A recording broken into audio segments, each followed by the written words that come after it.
दिनांक 15 नवंबर को शाम लगभग 7:30 बजे यह सूचना प्राप्त हुई कि बसंत कुंज योजना थाना दुबग्गा लखनऊ के अंतर्गत डूडा कॉलोनी में एक लड़की को उसके पड़ोस में रहने वाले युवक सूफियान के द्वारा 4 मंजिला इमारत से नीचे गिरा दिया गया है। इसी घटना के संबंध में मैं आपको संक्षिप्त विवरण देना चाह रहा हूँ। मृतका डूडा कॉलोनी में अपनी माता और भाई के साथ रहती थी और उसी के पड़ोस में एक ब्लॉक छोड़कर अगले ब्लॉक में सूफियान अपने माता पिता के साथ रहता है। दोनों ब्लॉक की दूरी आपस में लगभग 10 से 15 मीटर है। पड़ोसी होने के कारण दोनों परिवार भी एक दूसरे से पूर्व परिचित हैं। पिछले लगभग 1.5 वर्ष से सूफियान मृतका से दोस्ती करने का प्रयास कर रहा था। ये बात दोनों परिवारों के संज्ञान में भली भांति थी। दोनों परिवारों ने अपने अपने बच्चों को समझाने का हर संभव प्रयास किया था। सूफियान द्वारा मृतका से मित्रता करने के संबंध में थाने पर किसी प्रकार की लिखित अथवा मौखिक सूचना मृतका के परिजनों ने पहले कभी नहीं दी थी, क्योंकि उन्हें लगता था कि आपसी प्रकरण है और हम इसे आपस में सुलझा लेंगे। कल घटित घटना के कुछ दिन पूर्व सूफियान ने मृतका को एक फ़ोन दिया था, मोबाइल फ़ोन दिया था, कीपैड वाला मोबाइल फ़ोन दिया था। जब मृतका की मां को यह बात पता चली तो वे अपनी बेटी, अपने भाई और अपने बेटे को लेकर आरोपी सूफियान के पड़ोस में प्रथम तल पर स्थित उनके आवास पर गई और उनके बीच आपस में बातचीत हो गई, बहस हो गई। इस बीच मृतका और सूफियान मृतका सीढ़ियों से ऊपर भागी और सूफियान उसके पीछे पीछे चौथी मंजिल से छत पर चला गया। कुछ ही देर बाद मृतका की छत से नीचे गिरने की आवाज़ आई। वह गंभीर अवस्था में घायल पड़ी थी। तत्काल उसके परिजन एवं पड़ोसी उसे ट्रॉमा सेंटर ले गए, जहां उसे मृत घोषित कर दिया गया। मृतका के परिवार वालों के प्राथमिक बयान के अनुसार सूफियान भी ट्रॉमा सेंटर गया था, किंतु पीड़िता की मृत्यु की बात जानकर वहां से मौके से भाग गया। इस बिंदु की भी गहनता से जांच की जा रही है। तत्काल मौके पर समस्त अधिकारियों द्वारा पहुंचकर घटनास्थल का निरीक्षण किया गया। तत्पश्चात मृतका की मां, जो कि वादिनी है, उनके द्वारा दी गई लिखित तहरीर के आधार पर थाने पर मुकदमा अपराध संख्या 231/2002 IPC व 3/5 उत्तर प्रदेश धर्म संपरिवर्तन प्रतिषेध अधिनियम बनाम सूफियान पुत्र मोहम्मद राजू निवासी बसंत कुंज कॉलोनी थाना दुबग्गा लखनऊ पंजीकृत किया गया है। आरोपी की गिरफ्तारी हेतु हमारी टीमें 5 टीमें गठित कर दी गई हैं और हर संभव प्रयास आरोपी की गिरफ्तारी का सुनिश्चित कराया जा रहा है।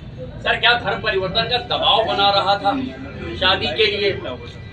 देखिए, जो वादी पक्ष द्वारा तहरीर दी गई है उसके आधार पर मुकदमा पंजीकृत किया गया है और उसमें वादी पक्ष द्वारा यही आरोप लगाया गया है कि धर्म परिवर्तन कर शादी करने का दबाव बना रहा था, परंतु पुलिस द्वारा इसकी विवेचना की जा रही है और सभी तथ्यों का गहनता से विश्लेषण करने के पश्चात ही इसमें अन्य कोई बात कही जा सके। ट्रॉमा सेंटर में वो गया था, इसका अपने पास कोई सबूत है या सिर्फ मौखिक बयान? जैसा मैंने कहा कि जो मृतका के परिवार वालों के प्राथमिक बयान के अनुसार जो उस समय मौके पर मौखिक बयान दिया था उसके आधार में आपको बता रहा हूँ, परंतु इन सभी बिंदुओं का संपूर्ण घटनाक्रम का विस्तार से विश्लेषण कर जांच की जाएगी और विवेचना को निस्तारित किया जाएगा।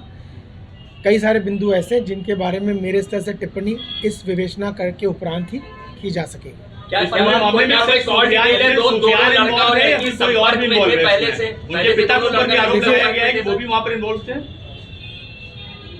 देखिए, जो तहरीर में मुझे मिली है उसके आधार पर मैंने, और जो घटनास्थल का निरीक्षण मैंने किया उसके आधार पर मैंने अभी आपको ब्रीफ किया है और जो बातें मैंने बताई हैं इसके अतिरिक्त अन्य सभी बिंदुओं पर विवेचना करने के उपरांत ही कुछ कहा जा सकेगा।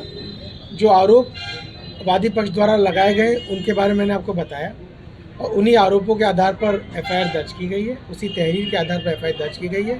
उन्हीं आरोपों के आधार पर जो धाराएं मैंने आपको बताई हैं और इसमें अंकित की गई हैं उन धाराओं को लगाया गया है। भविष्य में जल्दी हम कोशिश करेंगे कि गिरफ्तारी भी हो और विवेचना का शीघ्र निस्तारण भी हो।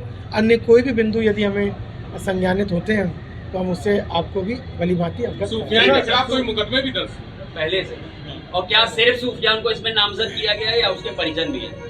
तो अभी तो इसमें सिर्फ सूफियान ही को नामजद किया गया क्योंकि यही आरोप परिवार द्वारा लगाया गया था। अन्य यदि किसी भी व्यक्ति का पूरे घटनाक्रम में कोई विपरीत किस्म की भूमिका के बारे में जानकारी मिलेगी तो अवश्य उन लोगों को भी हमारे के विरुद्ध भी आरोप पत्र प्रेषित किया जाएगा। फिलहाल जो स्थिति है वो मैंने आपको बताया।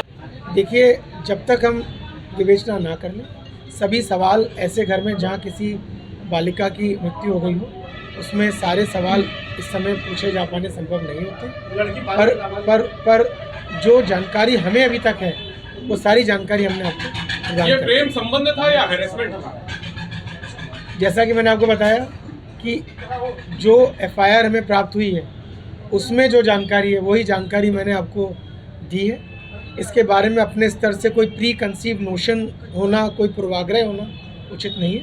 हम संपूर्ण तथ्यों का विश्लेषण कर ही आपको लॉजिकल कंक्लूजन तक के बारे में बता सकते मैडम, राधिका की मां का कहना है कि उसके पास कोई वीडियो था जिसको लेकर वो लगातार ब्लैकमेल कर रहा था, ऐसा उसकी मां का कहना है। ऐसी कोई बात अभी तक जो मैंने बातचीत की और हमारे विवेचकों ने की है उसमें हमें ऐसी कोई जानकारी प्राप्त नहीं हुई है। यदि ऐसी कोई जानकारी आती है तो अवश्य उसे भी हम अपनी विवेचना में सम्मिलित करेंगे। सर, तहरीर के अनुसार जो है उसके परिवार वालों को भी बताया गया है कि परिवार वाले भी इन्वॉल्व थे धर्म परिवर्तन करवाने के लिए। क्या विवेचना में उनका नाम भी बढ़ाया जा सकता है परिवार के लोगों को? भाई, तहरीर में तो ऐसी कोई बात नहीं की गई है, परंतु विवेचना के दौरान जो भी तथ्य सामने आएंगे हमारा आरोप पत्र हमारी विवेचना के आधार पर लगता है। एफआईआर से विवेचना की शुरुआत होती है, तो जो अन्य तथ्य सामने प्रकाश में आएंगे उन तथ्यों के बारे में हम आपको भी अवगत बिल्कुल करा देंगे। उम्र के बारे में बता दें, बालिग है ना? लड़की बालिग है। हमसे जुड़े रहने के लिए हमारे YouTube चैनल को सब्सक्राइब करें और नई वीडियो की नोटिफिकेशन के लिए बेल आइकॉन को दबाएं। अगर आप ये वीडियो Facebook पर देख रहे हैं तो लाइक जरूर करें और ज्यादा से ज्यादा शेयर करें। धन्यवाद।